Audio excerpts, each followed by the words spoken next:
In 1983, a team of deeply pious scientists conducted a radical experiment in an undisclosed facility. The scientists had theorized that a human without access to any senses or ways to perceive stimuli would be able to perceive the presence of God. They believed that the five senses clouded our awareness of eternity, and without them, a human could actually establish contact with God by thought.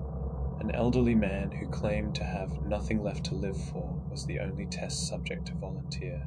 To purge him of all his senses, the scientists performed a complex operation in which every sensory nerve connection to the brain was surgically severed.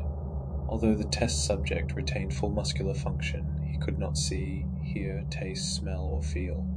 With no possible way to communicate with or even sense the outside world, he was alone with his thoughts. Scientists monitored him as he spoke aloud about his state of mind in jumbled, slurred sentences that he couldn't even hear. After 4 days, the man claimed to be hearing hushed, unintelligible voices in his head. Assuming it was an onset of psychosis, the scientists paid little attention to the man's concerns. 2 days later, the man cried that he could hear his dead wife speaking with him, and even more, he could communicate back. The scientists were intrigued, but were not convinced until the subject started naming dead relatives of the scientists. He repeated personal information to the scientists that only their dead spouses and parents would have known. At this point, a sizable portion of scientists left the study. After a week of conversing with the deceased through his thoughts, the subject became distressed, saying the voices were overwhelming. In every waking moment, his consciousness was bombarded by hundreds of voices that refused to leave him alone. He frequently threw himself against the wall, trying to elicit a pain response. He begged the scientists for sedatives, so he could escape the voices by sleeping.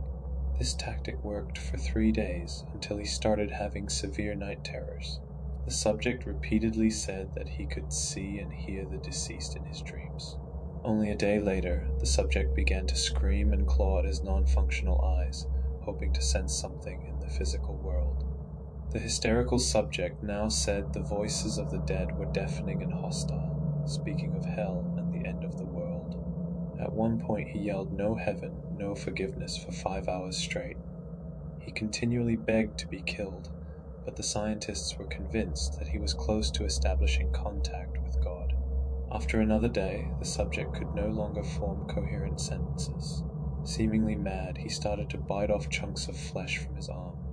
The scientists rushed into the test chamber and restrained him to a table so he could not kill himself.